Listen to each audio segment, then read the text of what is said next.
Hello and welcome. As Mumbai's air pollution level keeps on increasing and Mumbai's air quality keeps on going down drastically, there is nothing that's coming in from the government.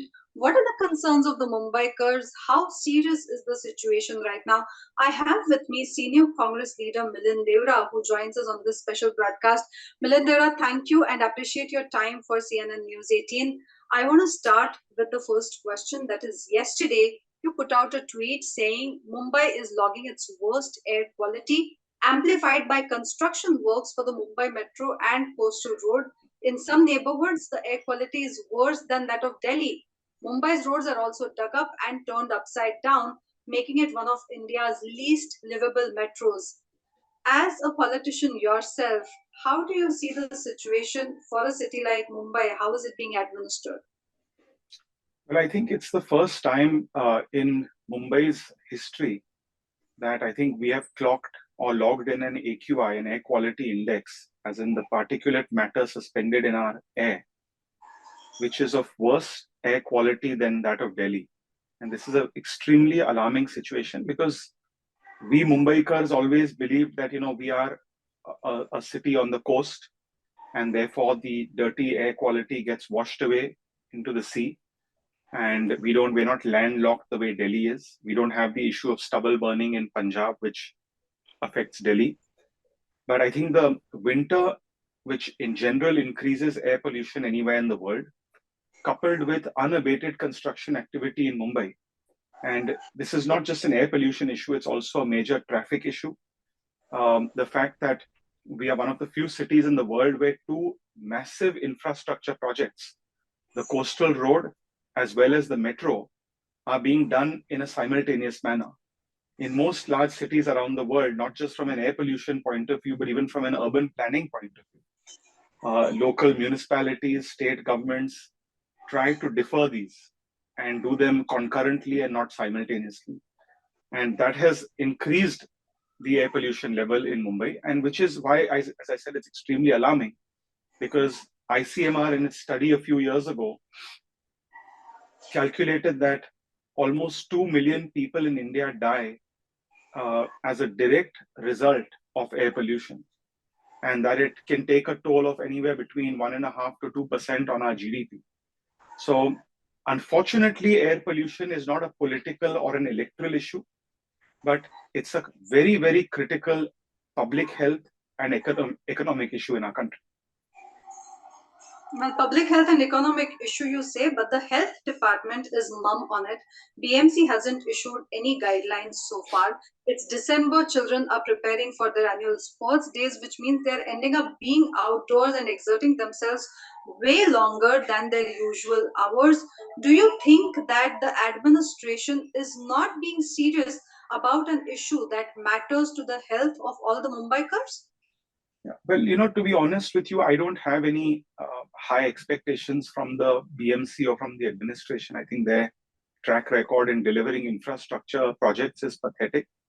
To expect them to be concerned about Mumbai's public health as an issue, I think that's wishful thinking in my personal opinion. But I do believe that governments, both state and the central government, can get cracking. And I think the central government should make it incumbent upon state governments to release funds, to use financial assistance as an incentive, as a disincentive, as a carrot and stick, to push state governments, to push municipalities towards improving their air quality. And the best example of that is if state governments and municipalities adopt the best practices for, let's say, construction. If in the case of New Delhi, the Delhi administration or different state governments move from, as we saw in the past, moving to CNG vehicles, you get a reward or an incentive from the central government. That is something which we should have at a national level in our country. Because as I said, air pollution is not just a local Mumbai issue. It's an issue plaguing all our cities. And if it's killing 2 million people every year directly, and it's affecting our GDP by 1.5% to 2%, I think it's a serious concern that the highest levels of the government of India should respond to. Well, Milind Deora, I would like to ask you one question. When air quality becomes so bad in Delhi, the administration seems to be tracking. There are instructions that are issued, guidelines that are issued. Schools are told how many classes they can conduct, whether they can go online or offline, for how many people, hours can people stay outdoors. Yes. Why is it that so much of seriousness is not seen in Mumbai, whereas Mumbai air quality at one point clocked worse air index than that of Delhi? Well, firstly, I spend a lot of time in Delhi, and I can tell you that though there are headlines and news about what the government is trying to do to keep children away from school, that doesn't necessarily mean that they're not inhaling that toxic air. So I don't think the Delhi government is doing enough. But I would certainly say that the people of Delhi, Vinaya, the residents of Delhi, the voters of Delhi are far more aware about air pollution, and it's far more political an issue than it is in a city like Mumbai or in the state of Maharashtra. And perhaps that's a welcome trend for Delhi. And if this is something that we can adopt in Mumbai, where we fight elections on air pollution, just like COVID, for instance, was a big political issue, and people were debating what's the best method for a lockdown. I remember thinking that it's a healthy trend because for the first time in a long time, a city like Mumbai is bickering and politicians are bickering on issues of public health. So I think the first step is to make these issues electoral issues, political issues. After that, I have no doubt that the government, the politicians, the bureaucrats will be forced to respond. Well, Milind Deora, yes, to put the onus on people and say that this should be turned into a political issue so that the political machinery responds is one thing. But on the other hand, the government and the administrative machinery has to be proactive as well. We are seeing Mumbai roads are being dug up. We are seeing major infrastructure projects being carried out. We are seeing that the CM and the DCM, both of them inaugurated massive, Bhumi Pujan was conducted for massive infrastructure works just yesterday in Mumbai. No word from any of the top officials or top ministers for that matter. The CM hasn't spoken a word of pollution. The air that he and his family breathes, the air that CM and DCM's families breathe. Why is it that there is absolutely no word at a time when Mumbai is in complete mess?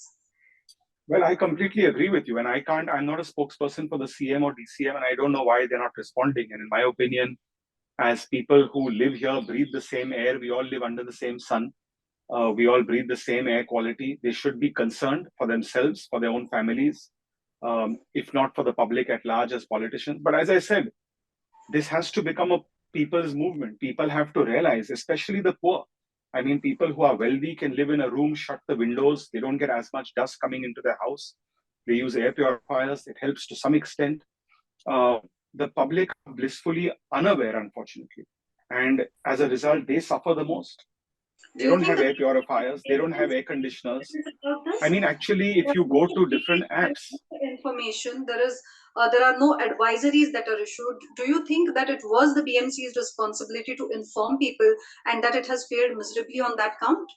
I hate to say this, but it's sad, but actually people should be advised to wear masks. And just when we're, hopefully getting done with COVID, and the mask mandates are being removed in a country like ours and around the world, unfortunately, the air that we are breathing mandates that we wear masks. And I'm not talking about a simple cloth mask or a surgical mask. We need to wear N95 masks all over again. So India has a rare distinction. Cities like Mumbai and Delhi have the rare distinction of being one of the few countries and few cities in the world now where mask usage should be mandated again. And that's extremely alarming. It's extremely alarming. I know personally many children who study at municipal schools, people who study at elite schools, who are suffering from bronchial infections, young people who have no history in their family of asthma are getting asthma.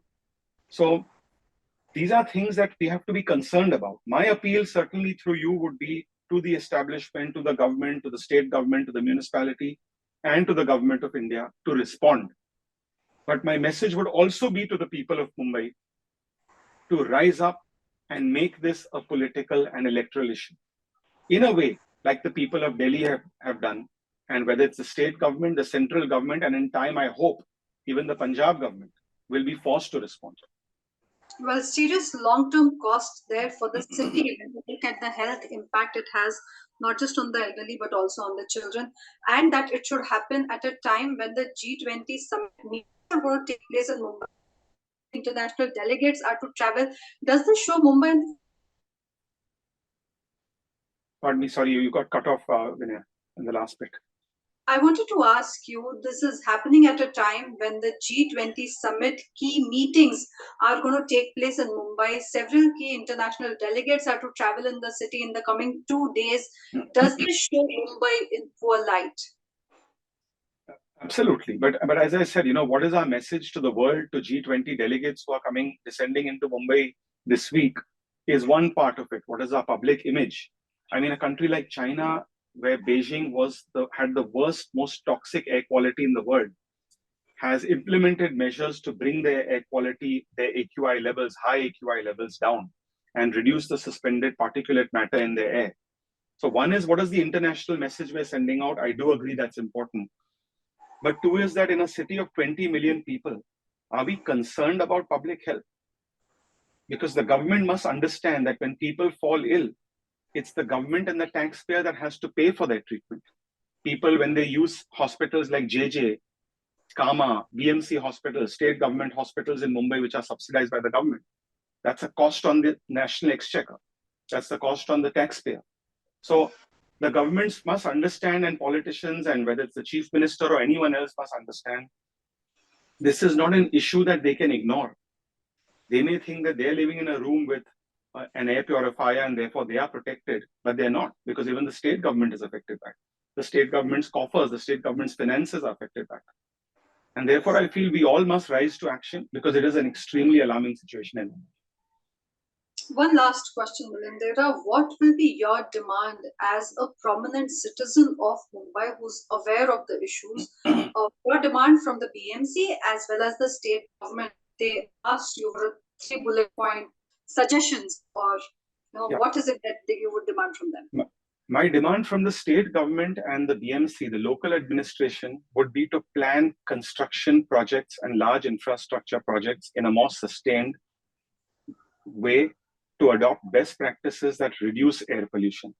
Construction in a city like Mumbai is the biggest cause of air pollution, unlike Delhi, where stubble burning in states like Punjab is the biggest cause of air pollution. You can't have a situation where in the peak of the winter, when as it is, air pollution increases, you have the coastal road full of dust and you have the metro digging full of dust. Traffic is a completely separate issue, which is also a very serious concern. But my appeal would also be to the central government that this is not unique to Mumbai or Delhi alone.